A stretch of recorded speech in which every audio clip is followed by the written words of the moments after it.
Firm का नुकसान हो जाए कोई बात नहीं, मगर उसकी ज़बान से, उसकी कलम से, उसकी तहरीर से, उसके बोलने से, उसके चलने से अगर पाकिस्तान का नुकसान हो रहा हो तो वो एहसान फरामोश शहरी होता है। पाकिस्तान का शहरी मुहिब वतन वो है। मैं बड़ा खुश हुआ हूँ कि इन्होंने कहा है कि ये यहाँ शहदा की कब्रें मौजूद है जो 1965 में शहीद हुए। तो आपने ये काम आज जो 2025 10 मई को पूरी दुनिया ने देखा कि पाकिस्तान को ललकारा गया, 3 दिन सब्र किया पाकिस्तान की फोर्सेस ने। हमारे बावलपुर में हमारी सोई हुई बहनों पे, साड़ियाँ सुतियाँ हुई मावां ते साढ़े सुते हुए बच्चों ते हमला किया, असी सब्र किया। एटमी ताकत हो के नबी करीम ने फरमाया ये हमारे बच्चे जो है ना, ये पिज़्ज़ा पार्टी शवारमा बर्गर ये थोड़े से ना तेज़ हो जाते हैं। लो जी पाकिस्तानी फौज खड़े सुती है।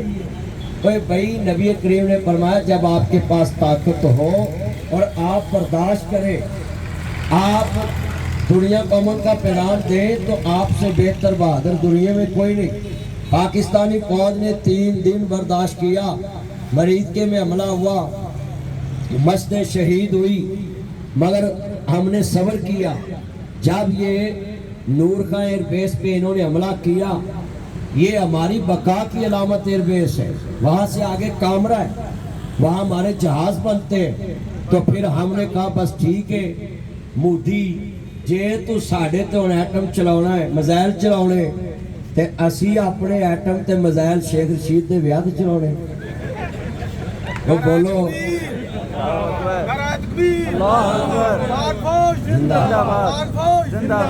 यार बात सुने, आप कसूरी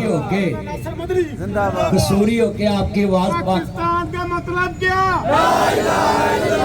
पाकिस्तान का मतलब क्या? तेरा मेरा रिश्ता क्या? ये जो फुटपाथ पे मेरे चन्न मक्खन खड़े हैं, तुसी बार्डरों पारों आए जी भी ताड़ी आवाज ही कोई नहीं सुना, कोई ऊंची पाकिस्तान। अब मैं कहता हूँ जरा पाकिस्तान आवाज नहीं, ताड़ी आवाज सानू इंज बच्चे जिवें मोदी नूं साडे जहाज बच्चे ने। हाँ पता लगे जरा दोबारा पाकिस्तान।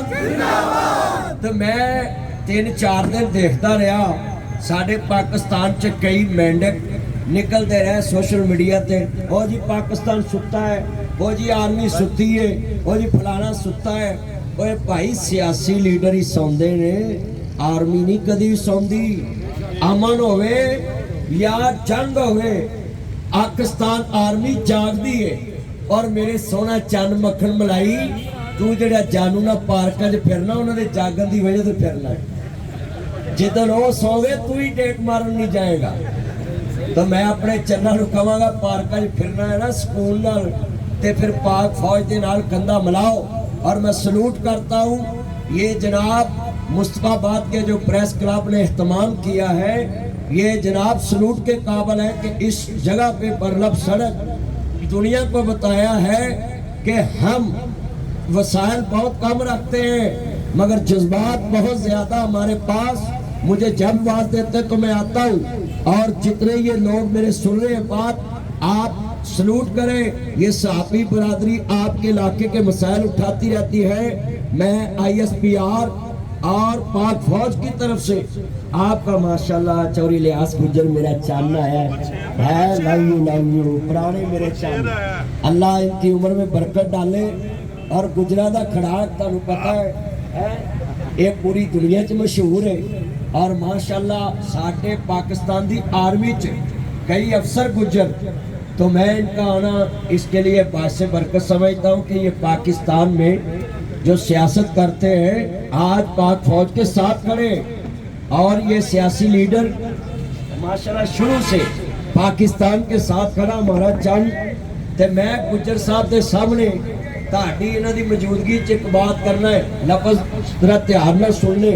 मैं मोदी नूं कहा मोदी जंग दे विच मैं रोज लाइव अपने पेज, कोई पेज का खतरा नहीं वेख्या, चैनल का खतरा नहीं वेख्या, मगर मैं अपने पेज ते पैगाम दिता, लखां लोगों ने वेख्या, करोड़ों ने शेयर किया।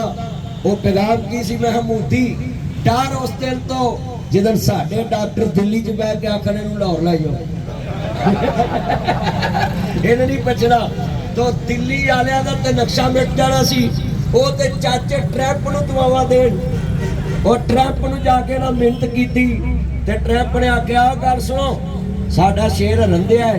ਕਾਫਰ ਦਾ ਸ਼ੇਰ ਕਾਫਰ ਹੁੰਦਾ ਹੈ ਤੇ ਕਾਫਰ ਨੂੰ ਤੁਹਾਨੂੰ ਪਤਾ ਹਾਰ ਤੇ ਪਸੰਦ ਨਹੀਂ ਹੁੰਦੀ। ਉਹਦਾ ਸ਼ੇਰ ਉਹਨੇ ਵੇਖਿਆ ਹਰੰਦਿਆ ਹੈ ਤੇ ਮੁਸਲਮਾਨਾਂ ਦਾ ਸ਼ੇਰ ਜਿੱਤਣ ਦਿਆ ਹੈ।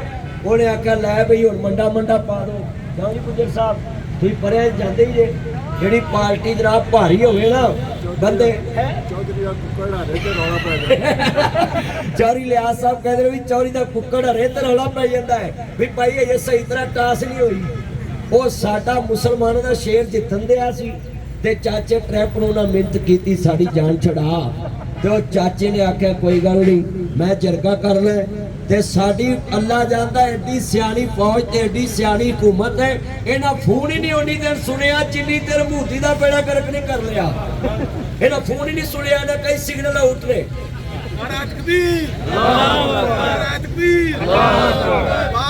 ਜ਼ਿੰਦਾਬਾਦ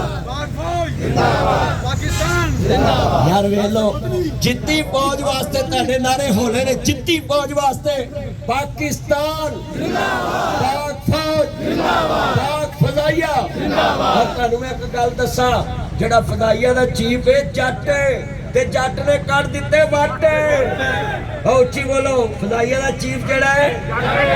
चलो यार जट्टा दी कड़ी तारीफ करो, तुहानू की गोला वाजदा है? उच्ची बोलो, फजाइया दा chief air marshal Zaheer Ahmed है जट ते ओने मोदी दे कर दिते ने। उच्ची बोलो, ने मोदी दे कर दिते ने ते आर्मी चीफ ने मारी है सट है। ओ जिन्ने मेरे चंद खड़े जे अज वादा करो मोदी अगर तू दोबारा हुण तू क्या वा मैं फिर काम करना है। जे तू पाकिस्तान वाल हुण मूव कीता असी छोटे ला देंगे, मोछे पा देंगे, गटर च तुर देंगे, सिर मुन देंगे और तेनू नानी याद करा देंगे। साडे कोल ते नानी भी हैगी है। असी नानी याद करा देंगे। चौरी लियास गुजर साहब के हल्के चो साडा पैगाम है कि चौरी साहब के सारे कारकन ते असी पाक फौज के नाल खड़े सी, खड़े हैं और खड़े रवांगे। और पाक फौज कदम बढ़ाओ, कौम तुम्हारे साथ है। तुमने कहना कौम तुम्हारे, पाक फौज कदम बढ़ाओ। ते बार्डर दे जेड़े टैंक खड़े ने ते जेड़े जनाब बार्डर ते इस टाइम फौजी खड़े पिछाड़ा मुड़िया जाए। मोदी आंदा है मैं एक होर संदूर लोन घुलाउणी है ते चलो ठीक है। पहली घलाई ते शेख रशीद नाल मैं विआही है ते दूजी लियास गुजर नाल विआह दांगे। सारे क्लैपिंग करो गुजर साहब वास्ते। लो मैं अपने सारे चैनल नूं पैगाम देना है कि पाकिस्तान की फौज नाल कंधे नाल कंधा मिला के खड़े हो जाओ। सारे मेरे चंद मक्खन मलाई जिन्ने दोस्त है बाहर बैठे, इन्हां दे त्यारे लोहे लैलन तो सामी विके, जुत्तियां रवेला जुत्तियां तो सामी विके है, पतीसे तो सामी विके। साडे त्यारे दुनिया नूं दसदा मोदी है ते ही चाइना दा माल चलाया। डॉक्टर कदीर वाला ते अंदर पिया है, हजे ते चाइना दा माल चलाया है ते तेनू लग पता जाना जिदन असीं ओह चलाया। ताइए तो तू चाचे ट्रैंप की जाके मिहनत की है। तेनू भरोसा सी अपनी ताकत ते सानू भरोसा है अपने रब ते इरादे जिनके पुख्ता हो, नजर जिनकी खुदा पर हो, तलातम खेज मौजों से वो घबराया नहीं करते। तुम दिए बातें मुखालिफ से ना घबराए औकात, ये तो चलती है तुझे ऊंचा उड़ाने के लिए। आज पूरी फौज ने साबित किया हमारे सिख पाकिस्तानी एक, हिंदू एक, सिख एक, ईसाई एक। कामरान मसीह ने दस दिता है कि उधर अगे हिंदू होए ईसाई होए, सबसे पहले पाकिस्तान है। पाकिस्तान है तो हम हैं। अभी हम चौरी लिहाज साहब को मौका देते हैं, इनके ख्यालात सुनते हैं कि चौरी जी तुसी जंग विच अगली साहब ते होवोगे कि असम्बली च होवोगे। आगे